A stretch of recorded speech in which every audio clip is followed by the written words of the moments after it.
think it's so considerate that they ask you whether you want to leave the moment it starts recording. Like, no, I do not want to be part of any recordings. It's a legal thing. You can't record people without their consent. Oh, you can in Texas. Oh, yeah. So it depends on which state you're in, but Zoom can't guarantee that you're in a state where two-party consent is not the normal. Yeah. I am still waiting for Laura.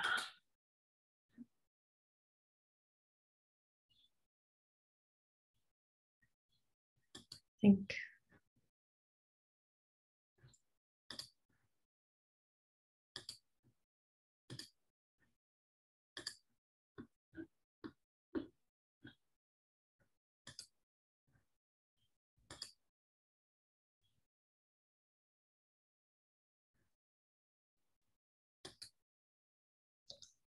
Am I missing her? Is anyone else seeing Laura Desban? No, right?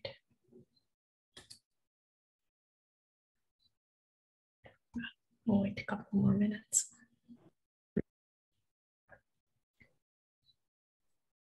I think she's the last speaker. Maybe she thought she only has to show up at the end. That can be part of it. And I also think we can start.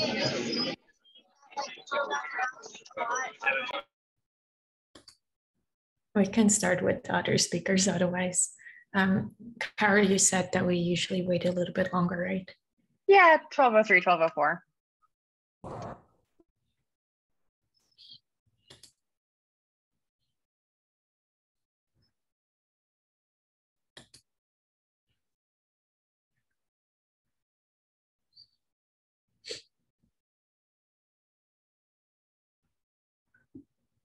There she is.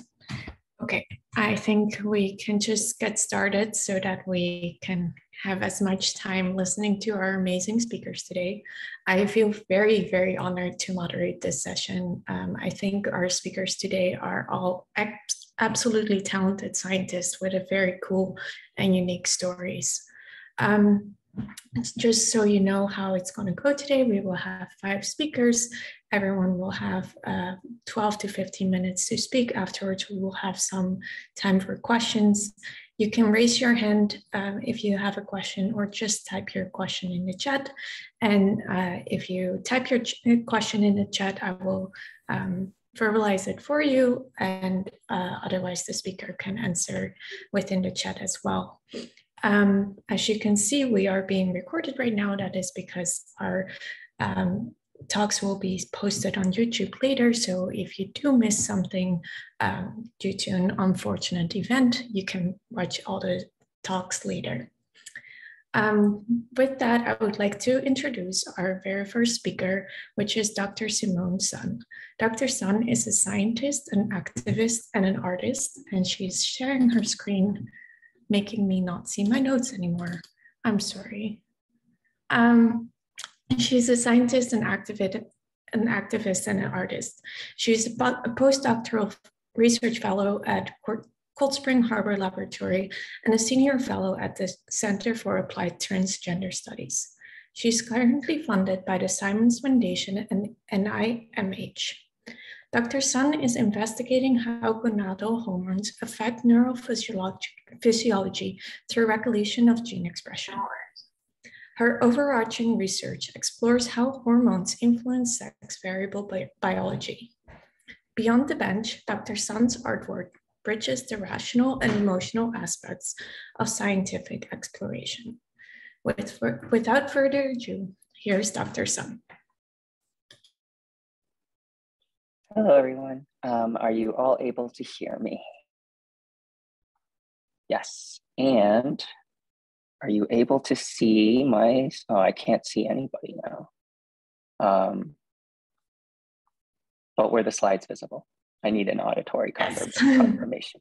Okay. All right, great.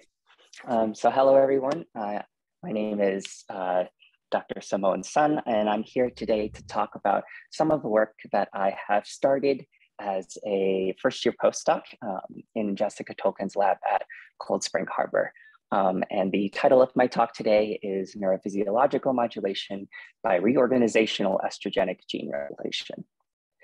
And so the question that really interests me is how gonadal hormones are able to affect neurophysiological function to mediate many of the sex variable phenomenon that we see throughout the animal kingdom. And so gonadal hormones are well known to shape sex variability and regulate changes in neural activity, and that this is thought to occur through the action of hormones on their canonical hormone receptors and their interactions with various sites on the genome.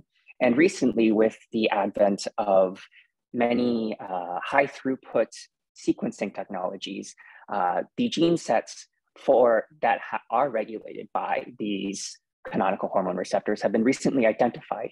However, the question remains is how this results in functional changes that are seen with exposure to hormones. And so that's primarily the question that I'm interested in, with an eye toward how this type of work and understanding can better inform mental health outcomes of individuals on hormone therapy. And so just to briefly give an overlook of how these gene sites have been identified, recently a graduate student in Jessica's lab, Bruno Gegenhuber, identified through cut and run and ATAC-seq, which are sequencing technologies that allow us, or sequencing methods that allow us to identify the sites on the genome that estrogen receptor binds, as well as the changes in the chromatin accessibility and the open sites of the genome in the presence of estrogen. And so what he found was that in the presence of estrogen, estrogen receptor alpha binds to several thousand different sites on the genome, and that as well as these binding changes, we also see that chromatin accessibility changes, where we see several thousand sites more open and available when estrogen is present. So we have all of these thousands of genes. What do they do, and how are they important to how neurons function? And so this is sort of where my work starts to come in. And so if we look at these genomic sites, what we see is that a lot of them, with regards to the neurons that are sensitive to these, the presence of these hormones, is that in the brain, many of the estrogen receptor binding sites are specific to brain function, as well as we see a small proportion of the genes that are targeted play some role in sort of the other bodily functions that estrogen is involved in. If we look more closely at the specific neurological functions of this large sets of genes, we find that many of them are specifically involved in things such as the organization of the synapse, regulation of the membrane potential, things like postsynaptic organization, and the action potential or the spikes of neurons. And if we look more detailedly at some of these genes that fall within some of these categories, we find things such as voltage-gated ion channels, like calcium channels, which play important roles in the response to input and the processing and regulation of the neuron's response to these different kinds of synaptic inputs.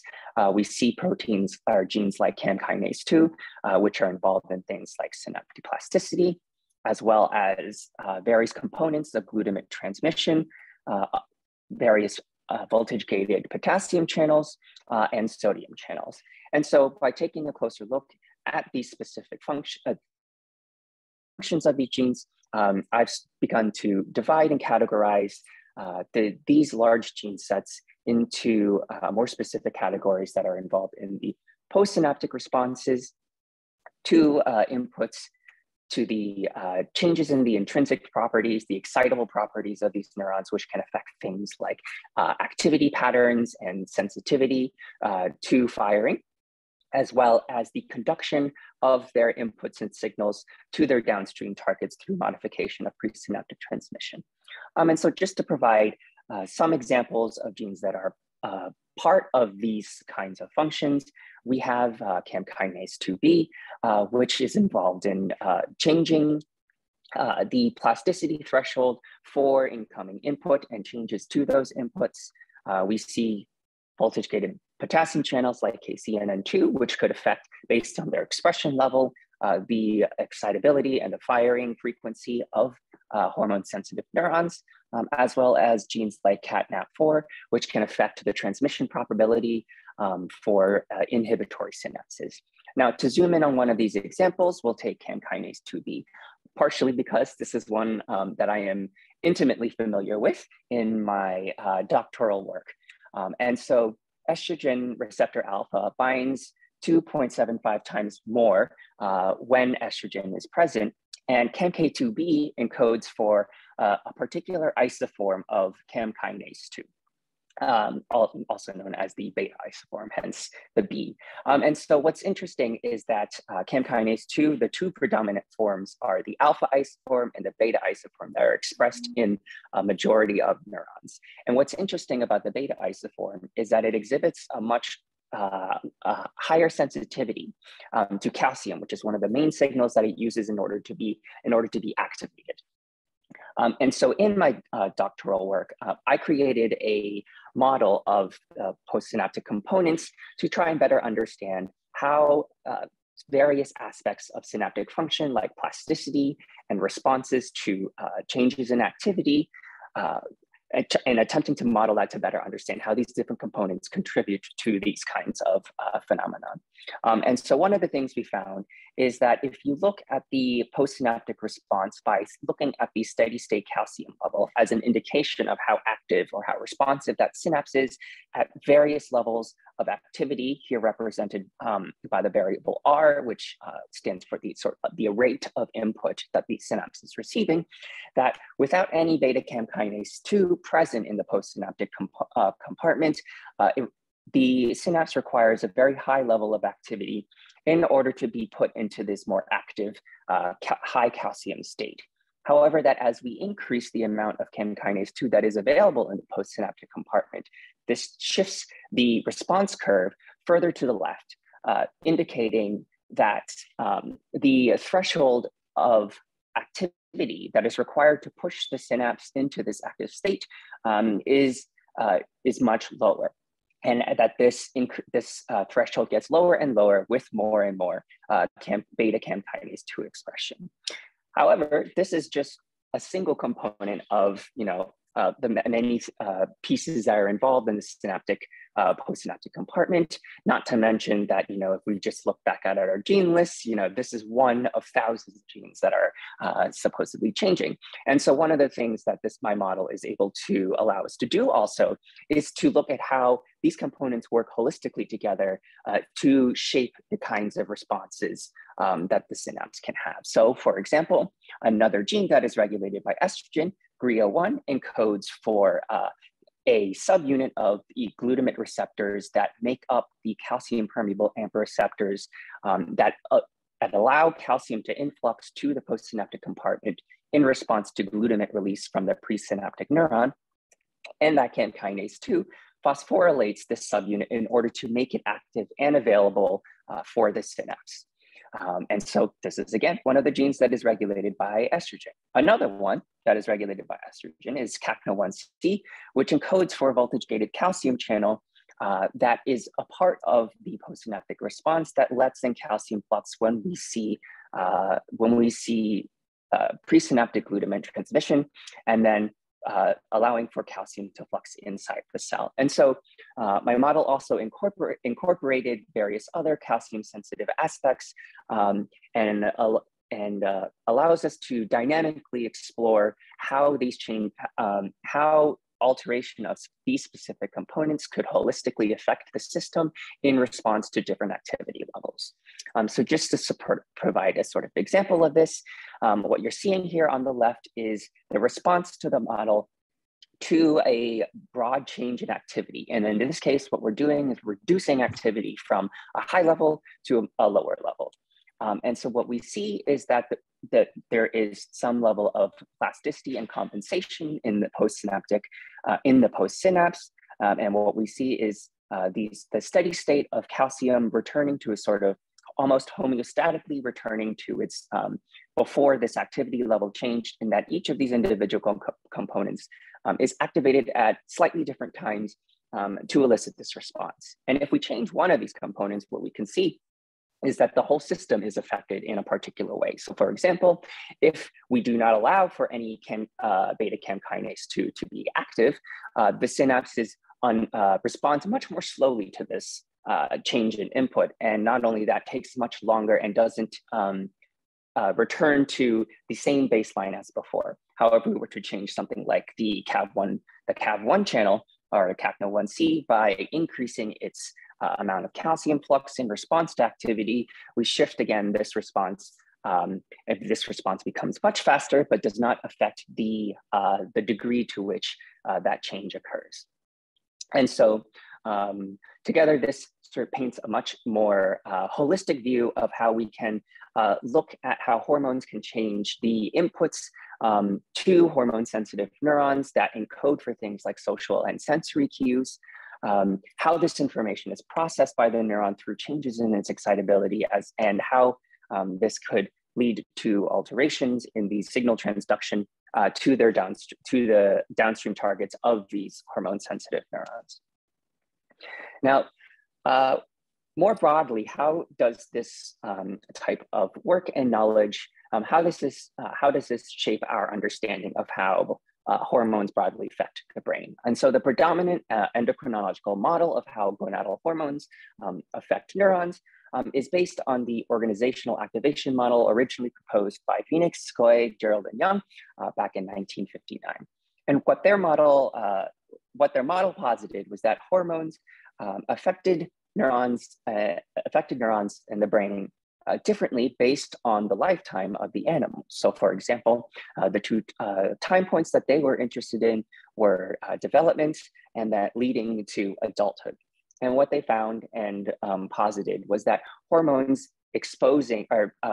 being present at these specific time points in life resulted in different responses. And so in development, hormones served to organize the neural circuitry and the neural cell types in order to later on be activated by those same hormones in adulthood. And an important aspect of what this model suggests is that this developmental organization is permanent and remains permanent such that the activation during adulthood elicits a particular sex variable response. Now, one of the things that Bruno found in his data, which I find particularly interesting and parallels some of the that I'm interested in looking at the physiological consequences of this gene regulation, is that for one thing, that the epigenomic response in the binding of estrogen receptor alpha to the genome, as well as its alteration of the chromatin, was not sex specific, in that that both sexes were able to respond to estrogen in the same manner. And furthermore, when he looked at how sex variability in the genomic state was elicited in relation to gonadal hormones, what he found was that the wide array of sex variability that is seen when comparing males and females in their chromatin, epigenetic chromatin organization was lost with gonadectomy. And so what this specifically suggests is that these experiments were done in adults, and what this indicates is that as opposed to a form of genetic activation by these hormones, it rather suggests that the genome is being reorganized depending on the acute hormonal milieu. And so I wanted to incorporate this kind of this dynamic flexibility to inform any sort of modeling and experimental work that I will be engaging in. I would like to borrow from a metaphor originally proposed by C.H. Waddington, in which he was attempting to explain the developmental canalization of pluripotent cell types into different specified cell types through development. And how this was illustrated was by a ball rolling down a set of valleys and hills, where as development progressed, a ball was more likely to end up in a particular valley that indicated a particular cell type, and the sort of barrier between these different cell types was established slowly as developmental progressed. And specifically, what he sort of presciently proposed was that these hills and valleys were shaped by the underlying genes and what he called chemical tendencies of these genes pulling on the above landscape to shape this developmental trajectory. Now, to use this metaphor in a more dynamic and broad sense and incorporating what we are finding how neurons can be affecting both the genetic the genetic state of neurons as well as their neurophysiological phenotype. I'd like to frame my work in this adapted model where we still are using a ball rolling down a set of valleys and hills over a developmental time point and aging, and that the hills across this landscape represent various gender, sex variable phenotypic states that these neurons can exhibit, and that as development progresses, these valleys and hills are changing, and that these changes are mediated by the activation and the organization of the genome pulling on this phenotypic landscape by hormone responsive elements. And so, for example, here during the perinatal period where we would be expecting a hormone surge at a particular time, this would shape the probability and trajectory of a particular and bias the phenotype to one over some other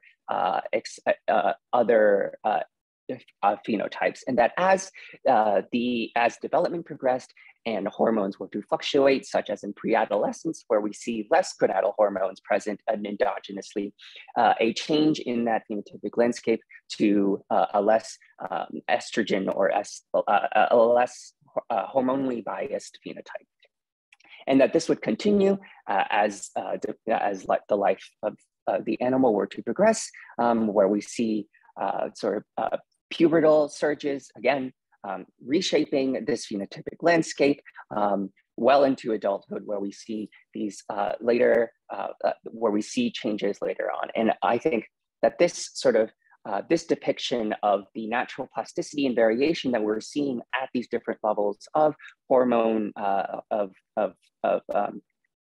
what hormones do better illustrates the seemingly reorganizational effects of gonadal hormones on sex variable neurophysiology, and can help us better inform the changes that we see in mental health of individuals who are on hormone therapy. And before I finish for questions, I would like to acknowledge the Tolkien that, especially my postdoctoral mentor, Jessica Tolkien, who is helped me formulate and specify some of these ideas and is guiding me in the neurophysiological explorations that I will be doing, as well as Melody Wu and Bruno Gegenhuber, who were tour de forces on a lot of the genetic data that I showed today. I would also like to thank my doctoral advisor, Richard Chen, and my collaborator, Dan Levenstein, who helped me create that model, as well as the Center for Applied Transgender Studies and Coram Humphrey Memorial Journal Club for intellectual stimulation and discussion. I would like to acknowledge the native lands that New York University and Cold Spring Harbor, on which Cold Spring Harbor occupy, as well as the generational consequences of a lot of the eugenic work that occurred on Cold Spring Harbor's campus and affects the social and the scientific progress that my work is a part of. And lastly, I would like to thank my funding sources from the NIMH and Safari. And so with that, I'll take any questions. If there's time. I don't know if I ran over, so. That was absolutely fabulous. Let's answer just the first question from Anna. Anna, do you want to just ask it yourself, or do you want me to read it out? Yeah, sure. That was a really interesting talk. Thank you. I noticed that at least two of the genes that you mentioned, CNTNAP4 and CACNA1C, are both risk genes for autism, ADHD, and or schizophrenia. And I was curious if you've thought about how hormones might be affecting the symptoms and development of those disorders, given that there's a difference in the risk between males and females for those disorders as well. Right. So what the data is suggesting to us is that these sort of sex variable biases that we see in these various neuropsychiatric conditions could indeed be because of, or rather interacting with the changes in gene expression that are elicited by the different hormonal states of the individual. And so that is that's a line of inquiry that the lab, that Jessica's lab is currently interested in. So, you know, I guess stay tuned. Thank you so much, Simón. There's one more question in the chat. Maybe you can answer that in the chat. Thank you so much. And then our next speaker is Stacey Kigar.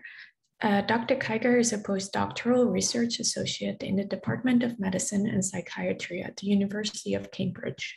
She was previously a postdoctoral IRTA fellow at the NIH and IMH in the section for functional neuroanatomy. Stacey is broadly interested in how hormones, stress, and the immune system interact with the brain to influence mental health. I think that is a perfect segue after that last question. So Stacey, take it away. Thank you. 1 second.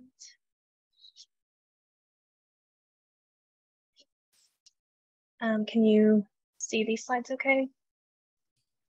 Yep, great. So, sorry, getting used to Google Slides.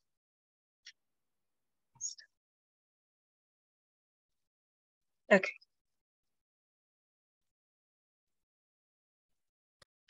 Are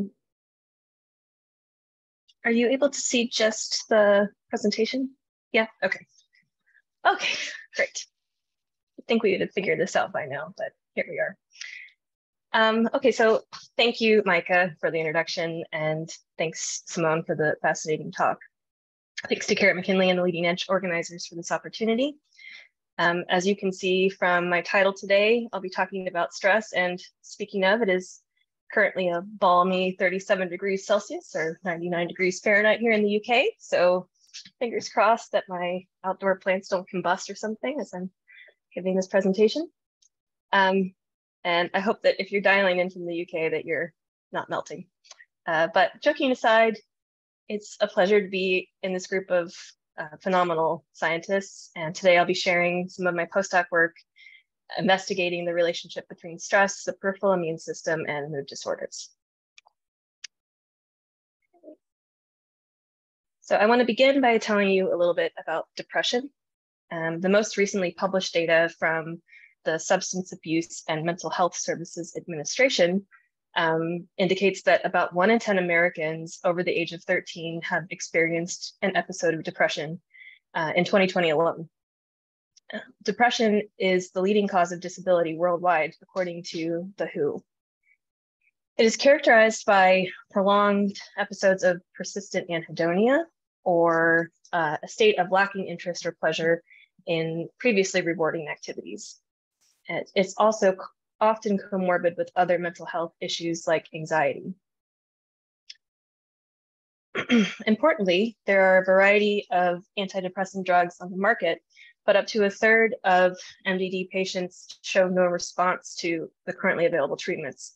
And we don't yet understand what accounts for this difference, but in terms of risk factors, exposure to potentially traumatic events or PTEs, specifically early life stress, is a major concern. It's been shown that there is a dose-response relationship between exposure to stressful life events, and that ranges from failing a grade to a major car accident to physical abuse from a caretaker, and adverse mental health outcomes. To put the issue in perspective, here are data from a survey of 10,000 American teens aged 13 to 17. And this data was collected between 2000 and 2004.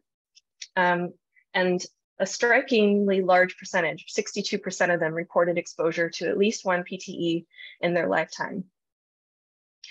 A separate study cohort suggested that approximately a third of these kids will go on to develop a mental health issue, including MDD, with early life stress doubling the risk of developing mental health issues compared to unexposed peers. So the question that I'm interested in is, how is stress encoded in the body? One mechanism involves the HPA axis. As many of you know, a stressful encounter will activate the HPA axis and stimulate the adrenal cortex to produce cortisol. Cort, which is depicted here in this gold color, crosses the plasma membrane of cells where it binds to glucocorticoid receptors.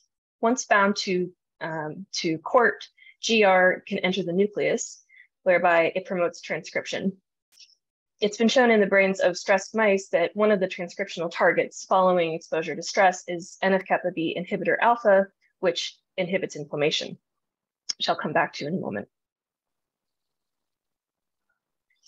Chronically elevated Cort eventually leads to the downregulation of GR expression via methylation in the GR promoter.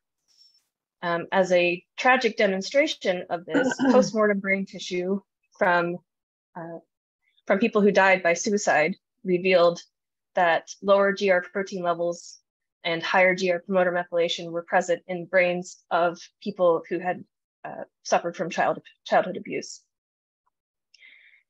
This downregulation of GR following chronic stress or chronically elevated Cort release dampens the brain's ability to turn off the HPA axis, which can cause widespread physiological issues over time.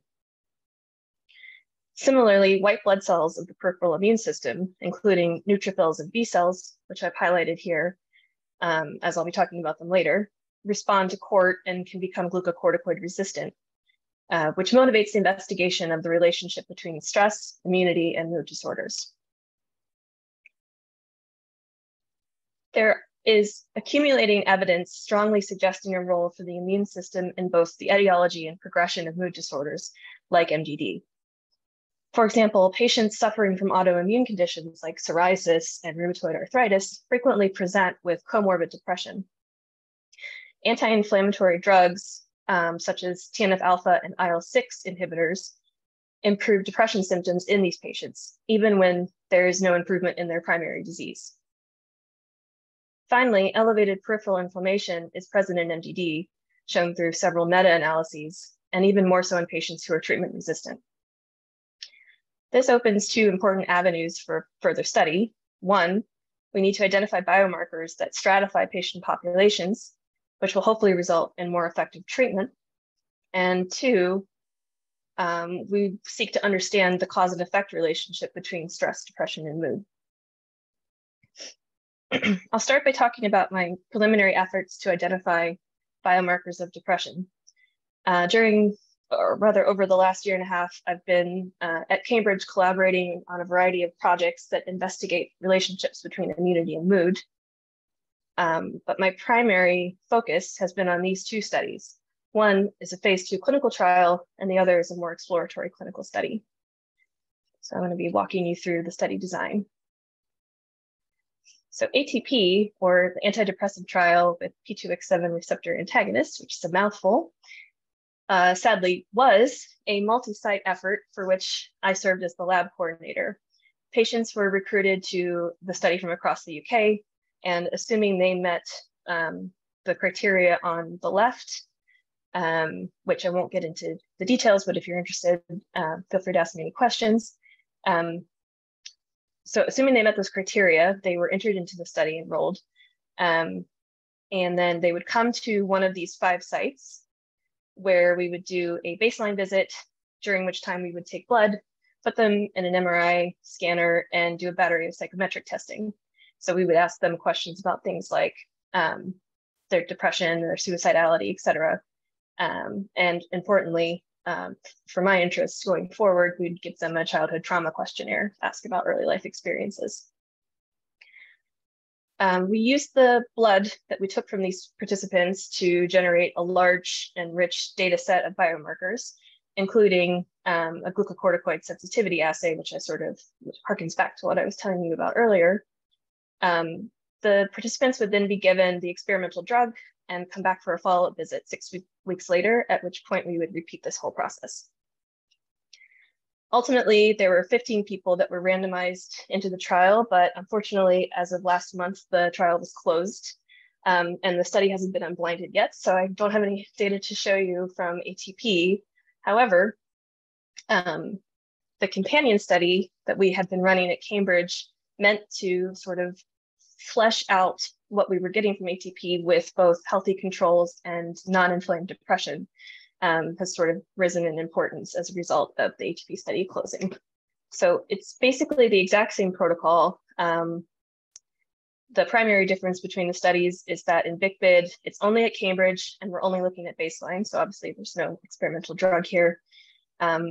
We are not doing an MRI scan, and we've added in single cell sequencing to get more deep information about the peripheral blood cells. And additionally, we are doing deep phenotyping of neutrophil activation, which I'll talk a bit more about in the next slide. So here you can see that, as expected, there is a difference in the depression scores. So PHQ-9 is one of the questionnaires we use to assess depression severity. The controls are obviously much lower, and then both depression groups are elevated. And there's a trend for the inflamed depression group to be slightly higher than the non-inflamed group.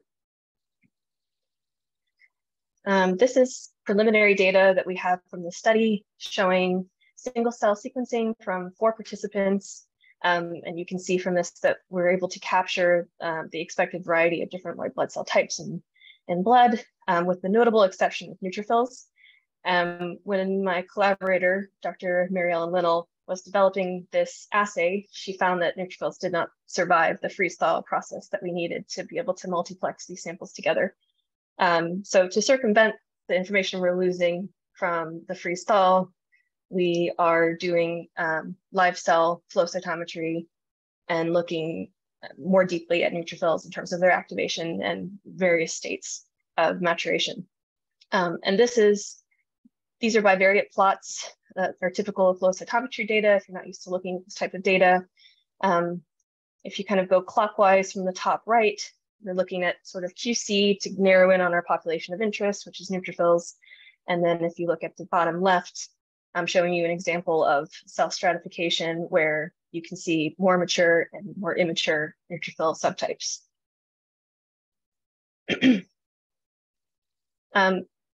The sort of motivation for really focusing on the neutrophils comes from this study that Mary Ellen published a few years ago now, in the predecessor study to ATP and BICBID, where again, they were looking at depressed patients throughout the UK. And here what she found was that neutrophil levels in the blood were the strongest predictors of the severity of their depression symptoms. Excuse me. And just to give you a little bit, oops, spoiler, a little bit more context about why I'm telling you about mature and immature neutrophils, we were interested in these subclasses because mature neutrophils are thought to be more immunosuppressive, whereas immature neutrophils are thought to be more immune stimulatory. And so again, this is very preliminary data, but what we can see so far is that it looks like the direction of maturation is as expected, where the depressed patients have more of this intermediate, potentially pro-inflammatory state. So eventually, we will be able to look at relationships between peripheral immune cells and the patient psychometric data, which we hope will help us identify different biomarkers to stratify patients and may potentially identify new druggable targets. So on the topic of druggable targets and looking to the future, my graduate training in molecular and cellular pharmacology at the University of Wisconsin-Madison is really central to how I intend to continue investigating this cause and effect relationship between stress and mood disorders. Cambridge has given me this incredible opportunity to build relationships with psychiatrists and clinicians, and I will continue to building these relationships and continue with these collaborations into the foreseeable future. But I will also be taking the concepts that emerge from the clinical data back into animal models where I can test these relationships in a more causal manner. As an example of this sort of iteration process. Prior to my UK move, I had already been collaborating with Dr. Mary Ellen Linnell for several years. So I was doing a postdoc at the NIH, and Mary Ellen came and was a visiting scholar for a few months, and she and I were both doing sort of deep immune profiling of tissues in this sort of gold standard preclinical animal model for depression, which is called social defeat stress. So without getting into too much detail about the model, again, you can ask me questions if you have any at the end. These animals go through a chronic stress paradigm, and at the end of this stress paradigm, they exhibit anhedonia and anxiety-like behaviors. So as we were doing this profiling, what we found was that there was a really striking decline in the number of B-cell lymphocytes. So B cells are the antibody-producing cells. You've probably heard about them now that we're all in the era of COVID. And we were looking at a variety of tissues, including both peripheral blood and a tissue called meninges, which is a protective layer that surrounds the brain and includes the blood-brain barrier. And so what we found was that there was this large drop-off in B cells in the stressed mice. And similarly, there was a drop-off in B cells in blood, but they recovered to some extent after stopping the stressor. So to probe further what the function of this decline might be, we used CD19 knockout mice, which are genetically B cell deficient. What we found was that at baseline, these knockout mice exhibited more anxiety-like behavior, which was similar to that of a wild-type mouse that had undergone the chronic stress paradigm. And there was no further decline with stress, indicating there's some sort of bottoming out effect. When we did immune phenotyping of these knockout mice at baseline, we found that there was a significant dysregulation of the innate immune system. Specifically, we found that there were increased numbers of neutrophils, which we've already talked a bit about. So you can see that here in this volcano plot, that in the knockout mice, as you go to the right, there are more neutrophils, and then shown again here, quantified as a box and whiskers plot at the bottom. So, as we come to the end of my talk, there's ongoing work with this collaboration between Cambridge and NIH, where we're examining the neutrophils from stressed mice. I did a single cell sequencing experiment of the meninges, and what I hope you can see here from this UMAP is that in a single cluster of neutrophils, there's a large diversity. There's a lot of heterogeneity just in neutrophils alone. So trying to understand what these different clusters are and what they might be doing is of interest for my future work. We also found that both through single cell and through confocal microscopy and in flow cytometry that the numbers of neutrophils were elevated following social defeat stress, which was consistent with what we had seen in the CD19 knockout B cell depletion study. So we're hoping to combine the rich data that we generated, or we are generating from the BigVid study, with what we're finding in neutrophils in this preclinical animal model. And with that, I will give my acknowledgements, say thank you to the many amazing collaborators I have that have helped me do all this work. I didn't have time to talk about my graduate work today, but I was studying sex differences and risk and resilience. And I'm interested in bringing that in together with these questions about stress. In the middle, I have my collaborators from NIH, including my former advisor, Miles Frickenham, and then finally, Professor Ed Bullmore is my advisor here at Cambridge, and my collaborator, Mary Ellen.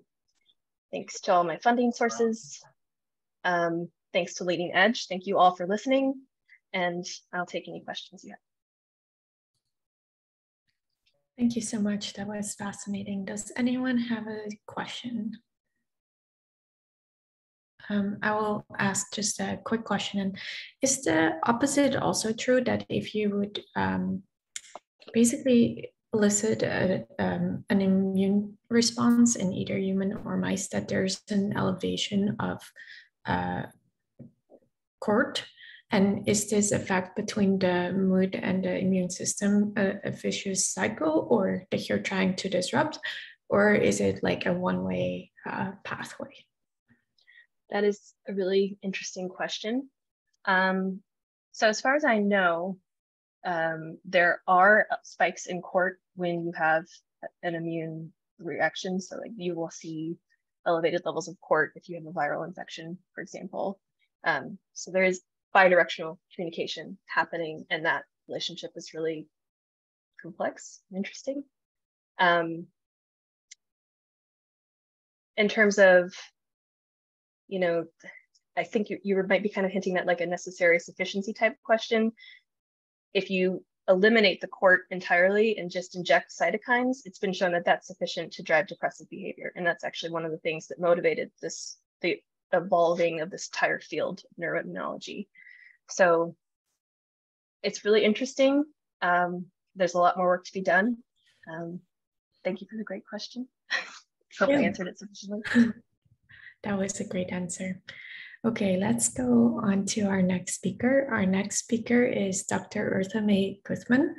Dr. Guthman is a postdoctoral research fellow at Princeton University, where she is funded by an NIH F32 fellowship for her work. She is also a senior fellow at the Center for Applied Transgender Studies.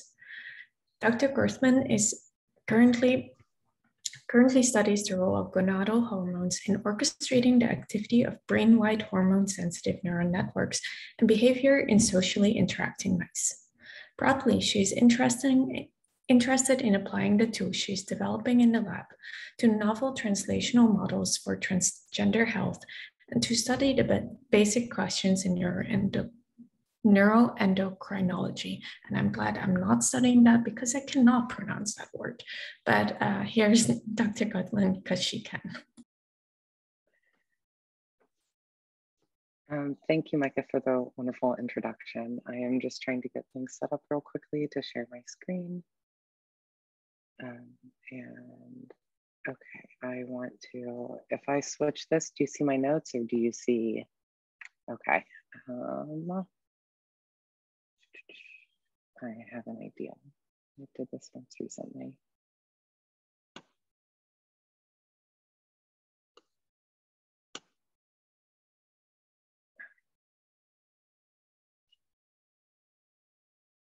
I'm really sorry. Okay, I think this should work now.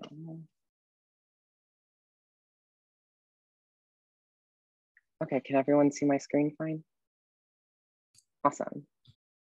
Okay, so thank you, Micah, again for the wonderful introduction. Like she said, my name's Eartha Mae Guthman. I'm a postdoctoral research fellow in the lab of Annegret Faulkner at the Princeton Neuroscience Institute, as well as a senior fellow at the Center for Applied Trans Studies. And I'm going to be telling you about my work today on gonadal hormone regulation of social behavior in neural networks. And I like to think of my work as having two main avenues, one being basic research, where I try to understand the links between hormones, neural activity, and behavior. And the other is applied transgender studies, where I ask questions of how we can improve upon existing therapies to materially benefit the idiosyncratic needs of transgender populations. And one way we can do this is to develop translational models of gender-affirming hormone therapy that are designed specifically to benefit the mental health needs of transgender populations. And this is a major long-term goal of my academic research career. Despite transgender people accessing exogenous gonadal hormones treatments since hormones were first discovered in the early 20th century, only recently have people begun to attempt to develop translational models of gender-affirming hormone therapy. In fact, the first— interrupting. Are you trying to advance your slides? No, I haven't advanced the slides. Okay. Yeah, sorry, I'm about to. In fact, the first model was just published by Teddy Goetz 5 years ago and did not focus on the effects of hormones on the brain or behavior. And so why are these models important? First and foremost, transgender healthcare or gender-affirming hormone therapy, or GAHT or GAT, is under threat across the United States. And lawmakers across the country explicitly appeal to biomedical science when enacting discriminatory laws barring transgender people from accessing healthcare. And additionally, I need to point out that this map is non-exhaustive. Non-legislative actions against trans healthcare, such as Texas's recent executive orders to block access to gender-affirming healthcare and Florida's directive to block Medicaid funding for transgender healthcare, are not shown in this map, for example. And so the situation is truly dire. That being said, we have decades of evidence demonstrating that gender-affirming hormone therapy regimes improve mental health outcomes for transgender people. Despite this, and despite the fact that these treatments often last an individual's lifetime, very little is known about how GAT impacts brain functioning. Thus, my long-term goal is to address these issues by developing translational models of GAT with a focus on how these therapies impact neural activity and behavior. As a first step in this project, I'm manipulating the gonadal hormone state of animals to determine how longitudinal change in adult hormone state impacts both behavior and neural activity. For this work, I'm focusing on what's known as the social behavior network and social behavior. And the social behavior network, or SBN, is a subcortical network of densely interconnected gonadal hormone-sensitive brain regions that are involved in the generation and expression of social behaviors. In general, for my current research, I have two broad questions. First, how does a large longitudinal change in adult hormone state impact the expression of social behavior? And how does such a change influence the activity of the hormone-sensitive social behavior network? Additionally, I want to move beyond prior work that is often focused on a limited set of behaviors, and I want to assess mouse social behavior more holistically. And so in order to generate behavioral richness in my data set, I'm recording CD1 mice dyads across multiple social contexts, partners, and before and after gonadal hormone state manipulation, where I gonadectomize animals, male and female mice, and give them hormone replacements of either longitudinal testosterone, estradiol, or a sesame oil control. And specifically, I record over 3 non-sequential days before and then 3 non-sequential days 2 weeks after hormone state manipulation. And this allows me to track both behavior and neural activity across time and a change in hormone state. And so I know this is a very ambitious goal to achieve. And in my talk, I'm gonna first break it down into behavior and then neural data. And with regards to mouse social behavior, I want to quantify sex differences across mouse social behavior holistically and test the hypothesis that we'll see a change in these sex differences with the change in adult hormone state. Importantly, for understanding these changes in behavior, we have 2 major goals to try to understand how hormone state influences the behavior. First, I need to be able to quantify individual micro behaviors that make up the totality of the mouse social behavior repertoire. And second, I need to find a computational method to track the totality of these behaviors across time and hormone state.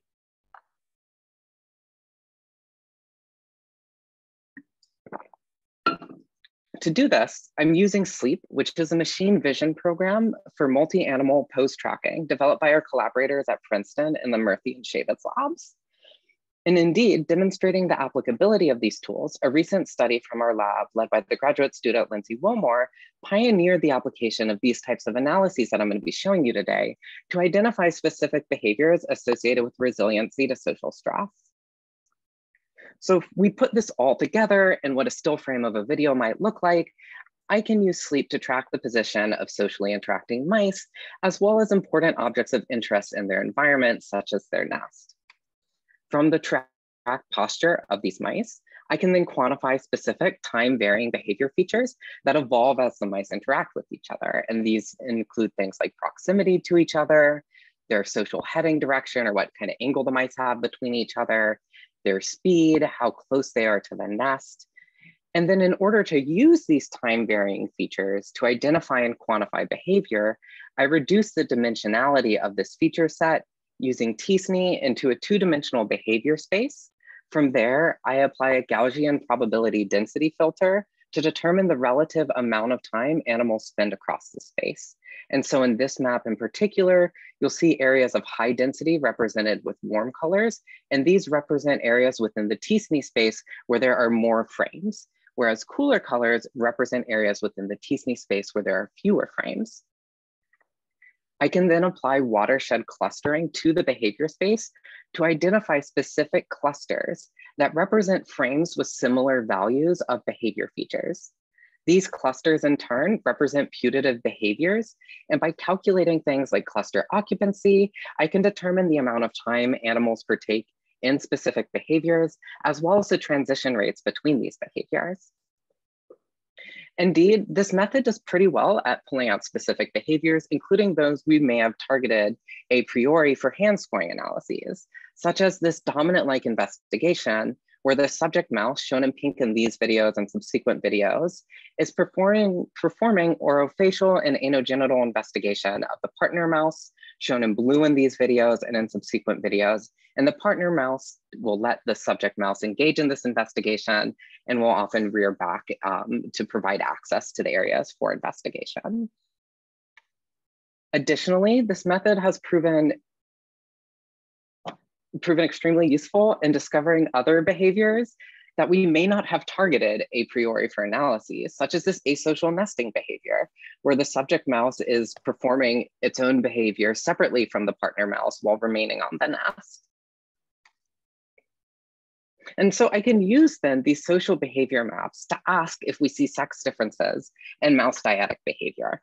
To do this, I initially assign sex to the mice by observation of genitalia and gonads.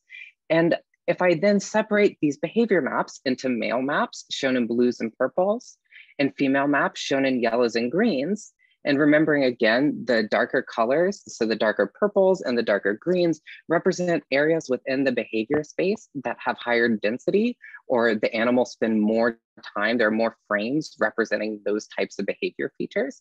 And we can see that sex differences emerge in the maps. And I can then take a difference of the behavior space maps between males and females and see that this area in the top left of the map is more male biased, and the areas on the bottom and to the right of the map tend to be more female biased. Importantly, and as you can see here, these sex variabilities correspond to specific clusters and behaviors and reveal differences both in our expected behaviors, such as this dominant-like investigation behavior shown in the cluster labeled by the orange asterisk, as well as our newly discovered behaviors, such as the asocial nesting behavior, shown here with the blue asterisk showing a female bias. We can then compute how much time animals spend in each behavior cluster per session to quantify sex differences in mouse dyadic behavior, allowing us to peek into the black box, that is the t-SNE, and identify where these differences in behavior occur. In this plot, you can see all 20 of the identified behavior clusters and the relative amount of time animals spend in each of the clusters, with males being shown in purple again and females being shown in green. And we can see that there are a variety of clusters that show differences between the sexes, as well as other clusters that don't show any apparent sex differences. And as I mentioned before, we see differences in these behaviors that we may have looked to analyze a priori, like this dominant-like investigation behavior shown by the orange asterisk, as well as differences between behaviors that we may not have looked for initially, and this method has allowed us to discover, such as this asocial nesting behavior that shows this female bias.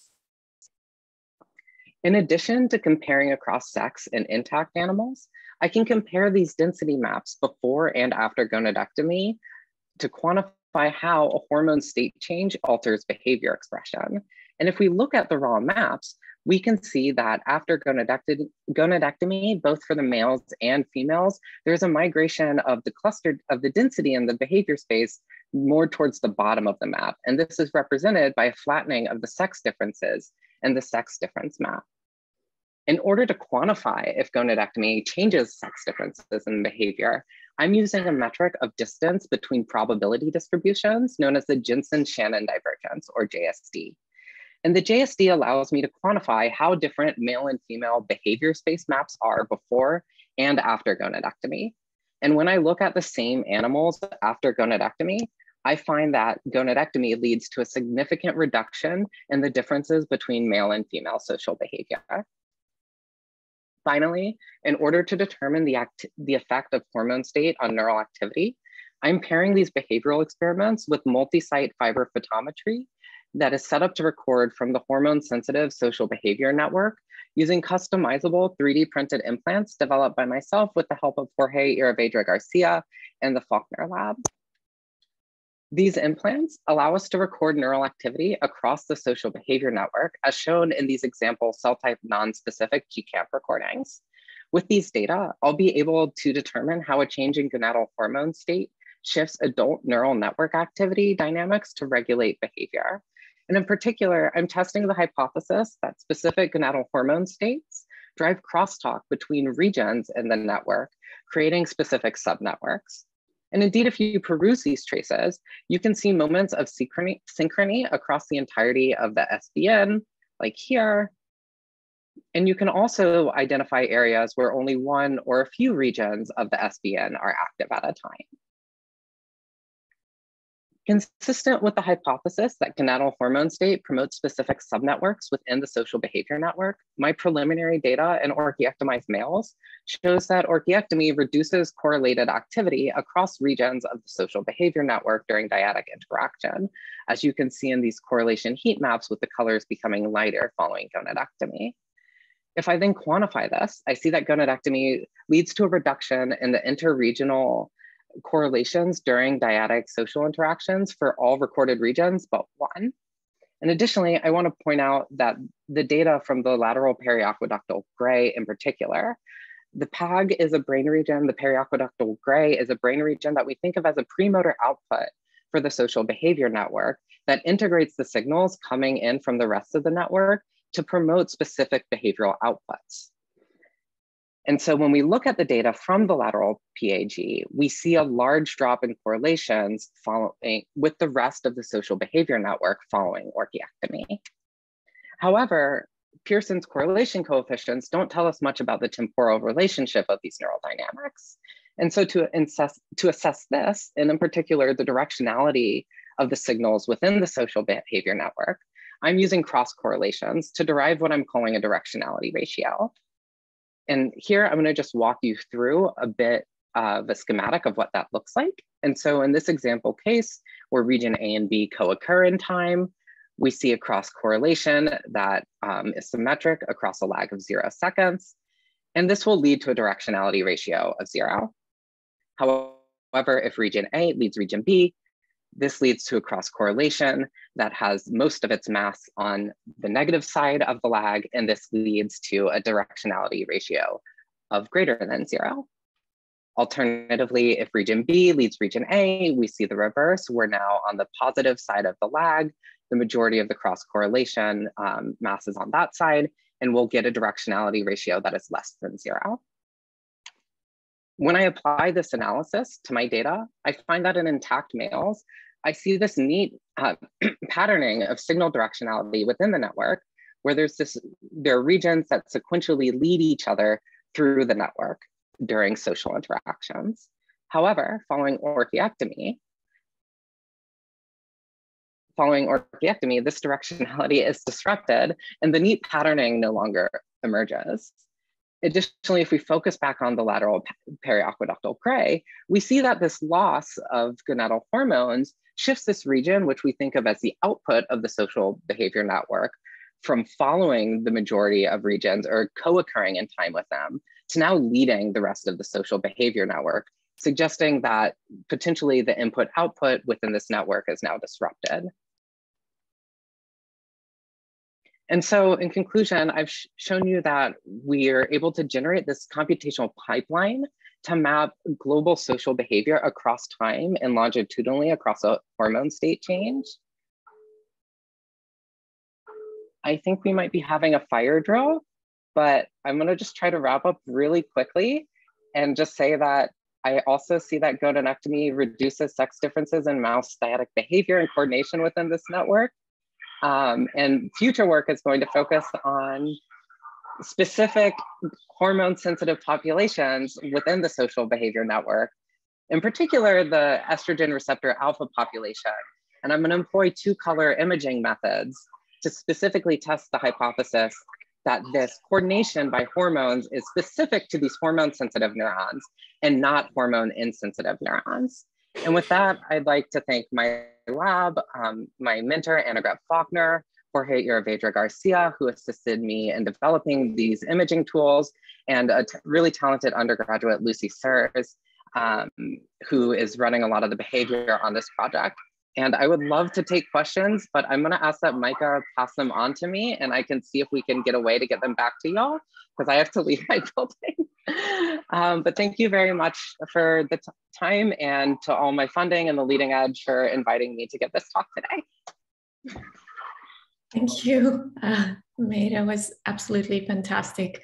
Please write your questions for her in the chat, and I will pass them along to her later today, and make sure that you will get your answers either through the mail or in another fashion. Wow, that's something. Let's go on with our next speaker. Our next speaker is Tahra Eissa. Dr. Eissa is a postdoctoral research fellow in the computational neuroscience at University of Colorado Boulder. Her current work focuses on how we adapt our decision strategies to match our environment and the corresponding mistakes that we make.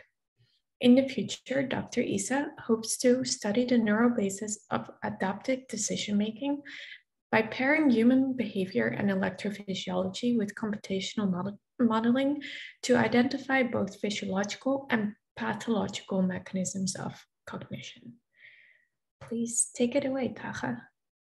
All right, thank you so much for having me. So I just want to jump in and start off by really honing in on what we're talking about when we say we're doing adaptive decision making.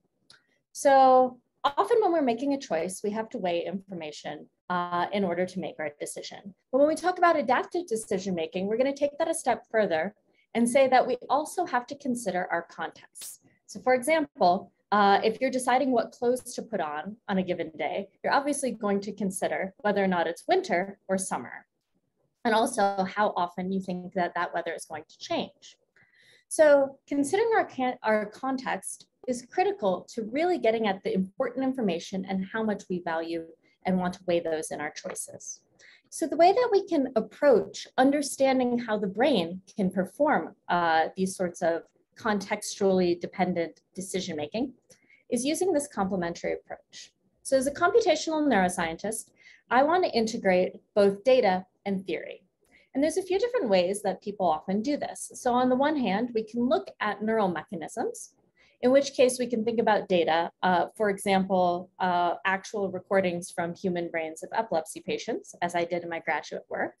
And that tells us things like, what kind of brain activity do we actually see during a particular behavior? Then on the other side, we can actually think about the theories. How do we understand what that brain behavior means?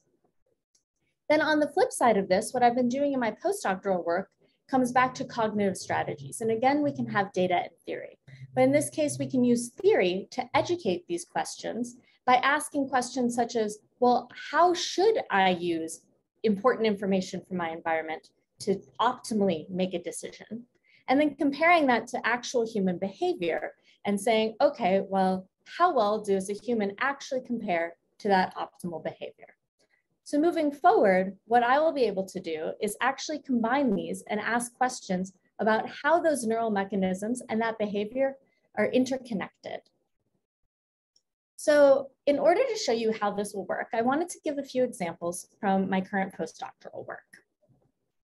So the first question that I want to approach is what happens when we're in an environment a particular environment to our decision strategies. And I'm going to pick one pretty interesting environment, and it's an environment that we call having asymmetric evidence. So just to break down what I mean by asymmetric evidence, I'm going to give us a little hypothetical situation. And so this is actually drawing from my graduate work in epilepsy. So let's imagine that we're a physician and we want to diagnose a patient with epilepsy. We can break down that decision into three main components. On the one point, we're going to start with our expectation. So what is the chance that a random person is going to have epilepsy just to begin with? So before we have any information, this is going to be what we call a prior in math. Then we're going to incorporate with that the evidence. So in this case, that's going to be the symptoms log. does my patient say that they've had a seizure or a seizure-like event? And tracking that. So we're going to actually gather our information. Then the third piece is how do we combine our evidence and our expectation to make a choice? So this is our decision role, and in this case, it would be our diagnostic role. Now, in the case of asymmetric evidence, we're going to focus on just that evidence piece for a second and look at a symptoms log. In this symptoms log, what we see is our patient has said that there's one day that they've had a seizure out of the 2 weeks. Asymmetric evidence would mean that that one seizure in my decision rule is worth more than those 13 non-seizure days. So I'm going to weight it more heavily than one of the other types of evidence. So that's where the asymmetry comes in. So if that's our decision rule, in this case, we would say our patient has epilepsy. So the question we then posed was, well, if we have asymmetric evidence, how should we go about weighing this evidence and making a choice? And in order to study this, we built a model and we used a really, really simple task. So in this task, we have 2 jars. A high jar is going to have more red balls, and the low-termed jar has fewer red balls. And the goal of the task is that a sample of balls are drawn with replacement, and at the end of the sample, you're asked to decide if you think they came from the high jar or the low jar. Now, the way that we can actually change the symmetry of the evidence is by changing the ratio of red and blue balls. So in the symmetric case, we have that there's as many red balls as there are blue balls in the low jar. And so in other words, we have reciprocals between the 2 jars. In the asymmetric case, our red balls are going to be rare, making up less than half of the balls in both cases. And what this means is that observing a red ball is going to influence the decision more. So breaking this down into what a Bayesian observer is going to do, again, we can write out our 3 components. So we have our expectation, which now we can say is going to be the probability that we're using either of the 2 jars. So we're going to say that they're equally likely. So we're going to set it to 0.5. Then in addition to this, we have to consider our evidence. So now our evidence is going to be each of those ball draws. And what we're going to compute is what's the probability that a particular colored ball came from the high jar compared to the probability that it came from the low jar. Because our observer knows what the ratios are in both of the jars, they can actually compute this themselves. Then we have to have a way to incorporate these together. And this is our decision rule. And we're going to use a rule that's called the log likelihood ratio. And so that means that our belief, here it's termed ZN, is going to update iteratively. For every ball I see, I'm going to take the log of that piece of evidence and incorporate it into my belief. So that at the end of all of my ball draws, if the belief is positive, it responds in favor of the high jar. And if it's negative, it responds in favor of the low jar. So next thing we did was ask, well, what happens if our observer does this for many, many trials? Now, the expectation says that what would probably happen should be that they respond as often for the high jar and the low jar, right? They're equally likely.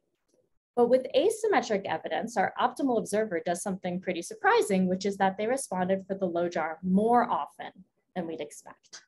So we asked the question, well, do humans also show this bias, or do they try to match that expectation? So we gave this to about 200 online participants. And what we found is that even when we varied the difficulty of the task, our human subjects also showed this bias, where they were responding in favor of that low jar more. So in order to identify how similar these two, the humans are to the ideal observer, we can use something called the psychometric function. So in this case, what the psychometric function allows us to do is to compare how often we respond in favor of the high jar.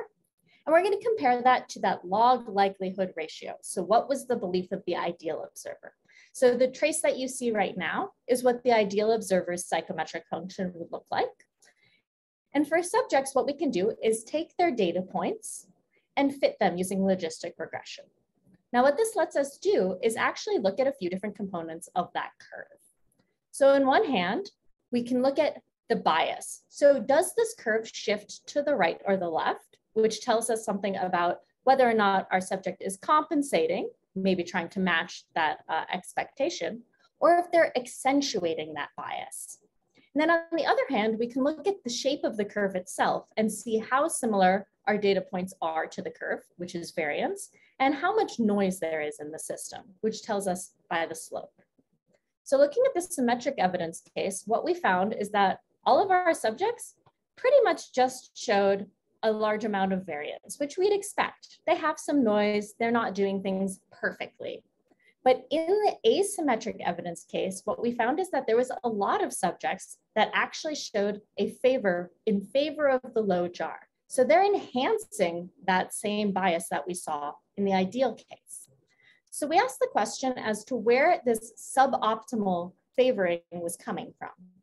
And in order to do this, what we did was to actually fit each subject's responses to a few different types of models or strategies. So in the one case, we have a nearly ideal set of strategies, which are the most complex, meaning that they're doing things closest to how the ideal observer does it.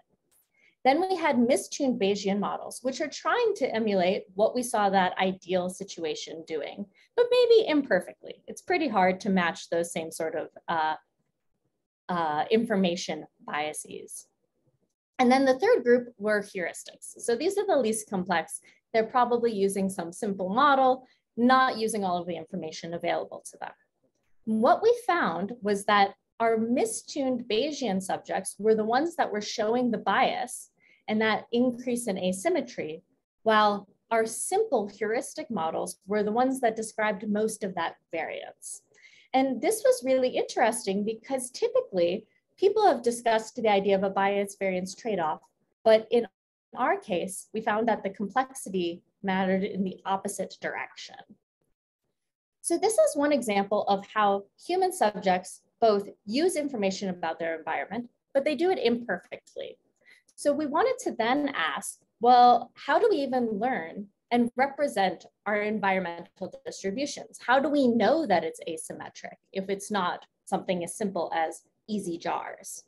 So the way that we went about studying this was to look at the limitations of working memory. So working memory is a well-studied cognitive feature. And the nice thing about it is that we understand some of the neural mechanisms that underlie it. And looking at the limitations might help explain some of our optimal or suboptimal cognitive features.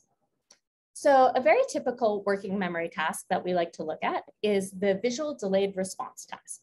So in this case, what we have is that we are given a cue, and working memory works on very short timescales. So we're going to have a delay of just a few seconds, and then you're asked to respond for a particular feature of that cue. So in this case, color. Now, something pretty interesting came out recently, which said that even when we were given a set of colors that were uniformly distributed in terms of our targets or our cues, humans showed this bias where they preferred certain focal features. So they had a bias towards preferencing certain colors. Well, we hypothesized that maybe this wasn't an example of suboptimal behavior, but it actually was representing what's real in the environment, which is that certain colors are represented more. So we went about asking this question and asking how the brain could understand this environmental distribution.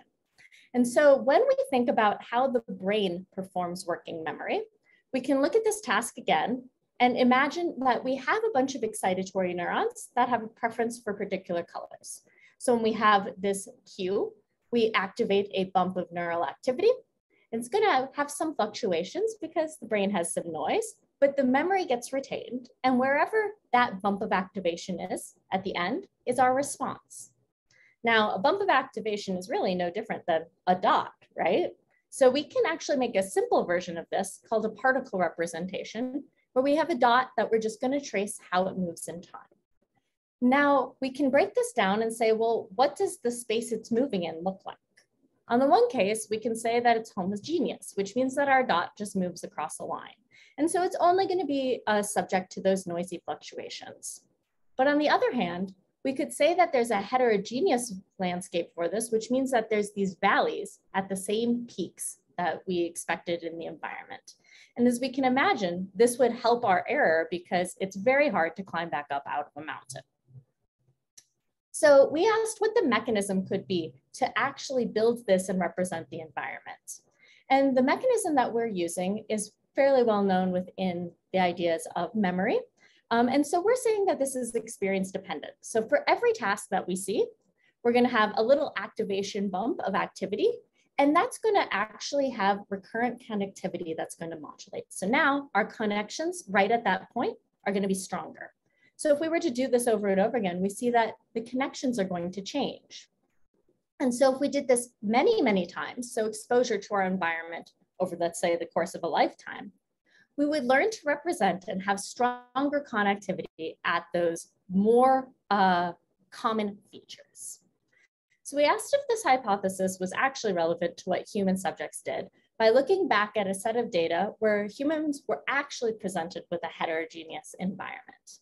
And what we found is when we looked at both learning models and static heterogeneous models and a homogeneous model, most subjects showed this learning, suggesting that we really do have this sort of experience-dependent activation of our environments. So just to bring this back to what it is that I want to do, my graduate work, again, was working just on the neural mechanisms, and the beginning of my postdoc was working just on these cognitive strategies. But as you can see in this working memory project, my current and future work is really looking to encompass how we can have the mechanisms for particular behavior.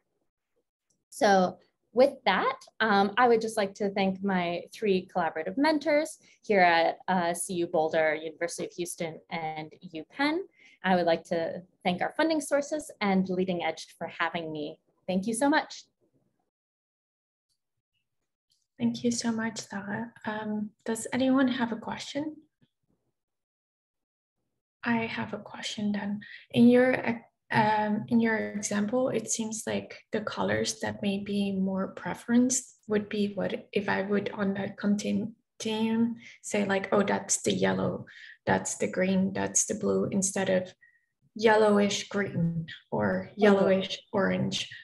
Can it be partially that just the semantic of memorizing during that 1 second, oh, I saw a yellow dot or a blue dot, and then when you have to reassign that color in the response moment, that you just find the color that is most similar to the semantics? That's a great question. So there's actually a whole lot of anthropological research that suggests that, first of all, we all have the same general semantics of colors, which is cool. But actually the hypothesis for the overrepresentation of color comes more from our perception than it does from the semantics. But it's true that it could be like, oh, I just remember it was yellow. It must be somewhere in this yellow category. But the hypothesis has been more that we just we interpret those colors more easily than the in-between colors, which maybe those are all the same, right? Semantics. And why did we label that as yellow and not yellow-green as our main color name? So yeah. Thank you so much. Very fascinating talk. This brings us to our last speaker of the day, which is Dr. Laura Desban. Dr. Desban is a postdoctoral research fellow in sensory neurobiology at the University of Oregon. During her PhD work in Paris, Dr. Desban described critical steps of morphogenesis of sensory neurons and participated in unraveling the versatility of their sensory functions. Building up on her previous observations, she is interested in exploring how this versatility supports animal-microbe interactions and in turn shapes behavior. Dr. Desban is currently addressing these questions in a specific context of olfactory-driven social behavior. And with that, I will give the stage to our final speaker. Hi everyone, thank you, Mikey. Okay, let me share my screen. Right, it says that my screen sharing is paused. I don't know don't know what's wrong. We're not seeing anything. I don't see anything either. So, okay, what about now? Can you see my? Yes. Can you see my slides? Okay, great. Okay, thank you, Micah, and thank you. I mean, this has been a fantastic session, so I'm really glad to have the opportunity to present my work today in front of you all. As Mike mentioned, I am going to talk about my postdoctoral project that aims at investigating the role of microbiota in olfactory-driven social behaviors. But before heading into that direction, I would like to step back a little bit and tell you more about what I'm more generally interested in terms of research, and what are the scientific questions I want to address for my projects in the future. So more generally speaking, I'm interested in chemosensation, through chemosensory processes that are involved in animal-microbe interactions, how in turn they can shape animal behavior. So I'm interested in senses and sensory processes. And so when you think about senses, what might first come to your mind are the 5 classical senses as defined by Aristotle. So namely, hearing, touch, vision, taste, and smell. However, as I tried to illustrate on that slide, there is a much greater diversity of sensory modalities that exist in the animal kingdom, some of which being present in only a subset of animal species. This diversity of sensory modalities is very much reflected at the cellular level, where specialized cell types called sensory cells are dedicated to the detection of specific sensory cues.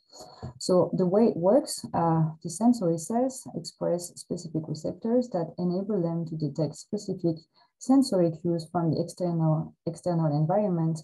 And these sensory cells are going to transform the sensory information carried by these cues into an electrochemical signal that can then be read by the central nervous system and interpreted by the central nervous system in order to adjust behavior. And so basically what these cells do is basically enable living organisms to probe their sensory environment in order to adjust their behavior. So I study sensory cells in zebrafish, and during my PhD, I more specifically studied two sensory cell types in the zebrafish larva. So I studied first lateral line hair cells, which are cells very similar to the hair cells you have located in your inner ear and responsible for auditory function. In the case of lateral line hair cells, though, they are located at the body surface of fish species in general, and they are involved in the detection and processing of hydrodynamic changes in the environment of the zebrafish larva in that case. I also studied a specific type of sensory neuron located in the ventral spinal cord all along the central canal here. And these sensory neurons have been shown to be involved in the detection of tail curvature during locomotion. And so they feed back onto the locomotor circuits in order to modulate locomotion and navigation in the zebrafish larva. So during my PhD, what I did was to perform the transcriptomic analysis of these two cell types in order to better understand what potential they have in terms of genetic expression. And this analysis really yielded unexpected results. So for the lateral line hair cells, what I found is that in addition to expressing mechanoreceptors that allow them to detect hydrodynamic changes in the environment, they also express a large diversity of chemoreceptors. And so here is the list of no less than 42 chemoreceptors expressed by these lateral line hair cells. And so these chemoreceptors would allow these hair cells to detect a diversity of chemical cues from the environment. And when I investigated the function of these novel chemoreceptors in lateral line hair cells, what I found is that these cells actually integrate both mechanical and chemical cues from the environment in order to shape and modulate locomotion and navigation of the zebrafish larvae in their environment. Very similarly, when I performed the transcriptomic analysis of the sensory neurons in the spinal cord, what I found is that in addition to expressing mechanoreceptors, they also express test receptors, so chemoreceptors. And so with these two studies, what I really demonstrated is that as opposed to what is usually thought about sensory cells as being very specialized towards the detection of specific sensory cues, sensory cells would be way more versatile than originally thought, and would be able to integrate different types of sensory cues in order to perform their sensory functions. What was also interesting in the case of these sensory neurons in the spinal cord is that when investigating the role of these test receptors that they express, we found that these test receptors would be involved in the detection of chemical cues released by specific microbes that invade the cerebrospinal fluid, so microbial pathogens. And so that is very interesting, because what that means is that not only these sensory cells are more versatile than originally thought, but they also, this versatility would support the detection of cues from another kingdom, so namely the microbial kingdom, as opposed to only the animal kingdom. And so what that means is that this versatility would support this critical crosstalk between these two kingdoms, between the animal cells and the microbial cells. So altogether, this really led me to start asking the question of how chemosensory processes can really support the crosstalk between animals and microbes, and in turn shape animal behavior. So this question is obviously quite broad. I can't really address that question by itself. So I had to kind of reframe it for my postdoctoral project by focusing on specific aspects. So in terms of chemosensory system, I'm going to focus on the olfactory system. And in terms of animal behavior, I'm going to specifically focus on animal social behaviors. So now the question is, how does the olfactory detection of microbes shape animal social behavior? And so what is the link between these three elements, olfaction, microbes, and social behavior? You may not, as human beings, we may not be as aware of it, but a lot of our social interactions actually rely heavily on olfaction. And we've all seen that in other animal species. When going to the dog park, for example, we've all seen dogs sniffing each other's. And so what they do really when they perform this behavior is to smell each other, to recognize each other as specific individuals. And so once you have individual recognition that is olfactory-driven, you can start having discriminatory behaviors toward the specific individuals. And I have here a set of examples of more complex behaviors that are discriminatory behaviors, either positively or negatively toward other individuals, once the more simple task of recognizing individuals based on their body odor, so through olfaction, is performed. So what about microbes in all of this? Well, very interestingly, almost 50 years ago, field studies showed that body odors in the spotted hyena that are responsible for territorialism behavior, so everything that's related to scent marking, these body odors are actually not only generated by the hyenas themselves, but also by the microbes that are located in specific glands called scent glands.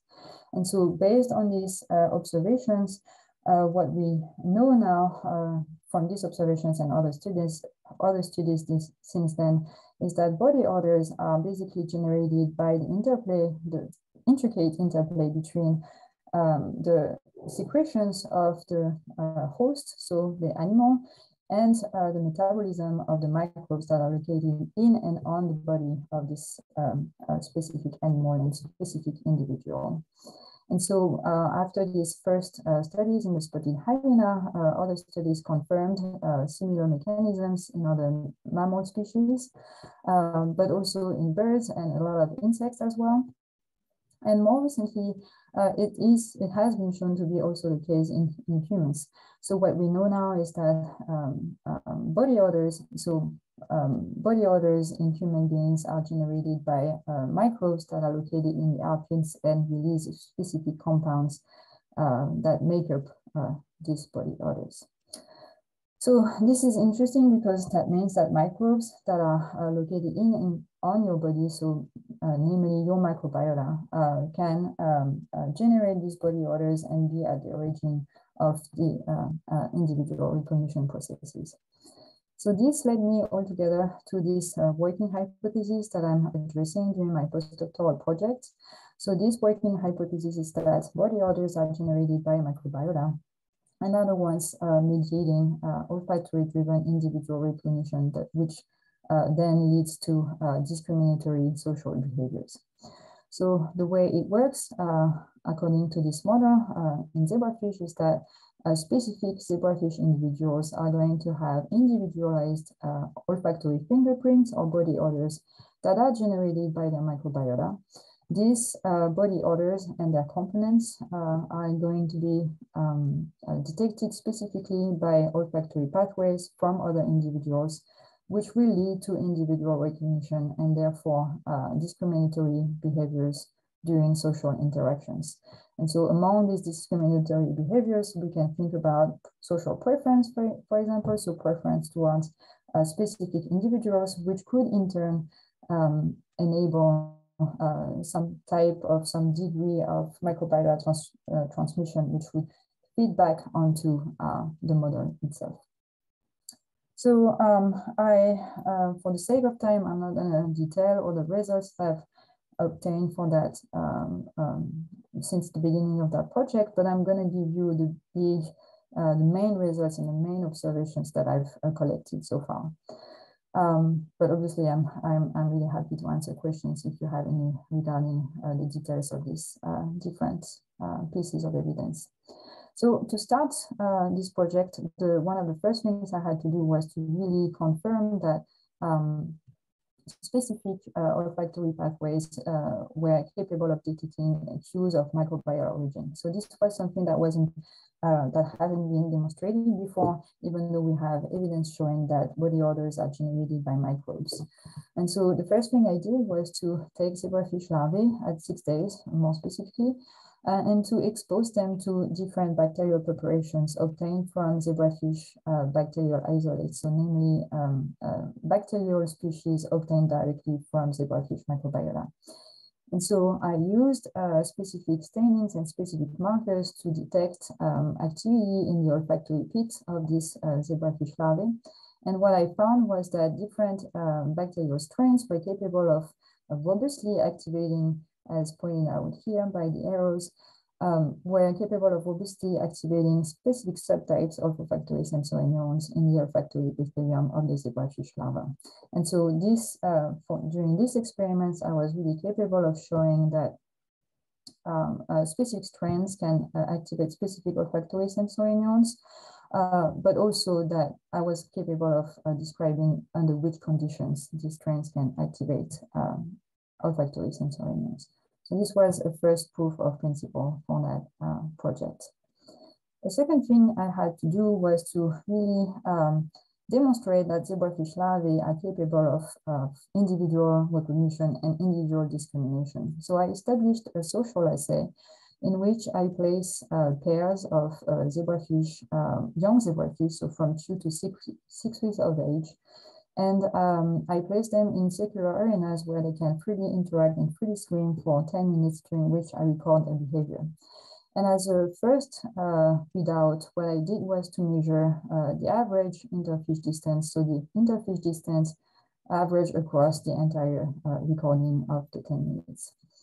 And by looking at this interfish distance, I can infer as to how they exhibit some kinds of preference toward each other, depending on the pair of fish that I put together. And so I basically tested preference toward each other in two contexts. So the context of kinship and in the context of kinship. So when fish are kin, which means they are siblings, so they are brothers or sisters, or non-kin when they come from different parents. And so what I found is that very interestingly, zebrafish are capable from very early on, so from 2 weeks of age, they're capable of discriminating between individuals that are related to versus, as opposed to individuals that are not related, so kin from non-kin, and they overall display a higher preference toward the individuals that are related to them. So by showing an average interfish distance that is much shorter and significantly shorter. And this was also true at 6 weeks of age, which means that this preference carries on across development.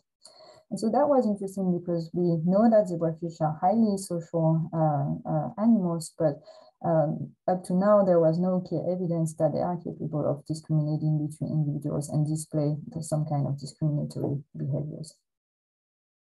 And finally, I really spent quite some time in trying to establish an assay in order to measure a microbiota transmission between different individuals. And so to do this, I use a specifically tagged bacteria that I inoculate to zebrafish overnight, and then I place the zebrafish together and let them interact freely and see how they can they share their tagged bacteria. And so what I found with this assay is that microbiota transmission events do exist between zebrafish individuals, that these microbiota transmission events occur both at the level of the gut and at the level of the skin. At the level of the skin, they seem to arise much earlier during the time of interaction, so starting at 1 hour of interaction, while in the gut, they seem to occur a little bit later, starting at 3 hours for some type of some bacterial species. But these microbiota transmission events show their probable have increased over time depending on the duration of the interaction between the two zebrafish individuals. And so this is really important for me for my project because it has been quite difficult to assess microbiota transmission. It has been quite a long-standing question in the field of how social interactions can mediate social microbiota transmission. And so finally, I have the tools here to really address that question and manipulate somewhat the social interactions to see how that affects microbiota transmission. So just to summarize about what I've shown you and what I'm at the stage I'm at in that project, basically I showed you that specific bacterial isolates are capable of robustly activating olfactory sensory neurons, which means that they are olfactory circuits that are capable of detecting a processing cues of microbial origin. In the future, what I want to really do now is to move on to live functional imaging to characterize this activation of olfactory circuits in order to describe really which pathways are specifically involved in that detection. I also showed you that zebrafish individuals are capable of discriminating each other, and more specifically, they're capable of discriminating between related versus non-related individuals. What I haven't showed you, but what is also very interesting is that so far I've been measuring social preference or individual preference by looking at interfish distance, but what we observed during these recordings is that zebrafish freely interacting zebrafish display actually highly complex behaviors. And so one of the goals now is going to be to characterize these behavioral patterns in order to have better insight into the complexity of the social interactions. And obviously to manipulate the olfactory system and the microbiota in order to confirm their roles in these social interactions.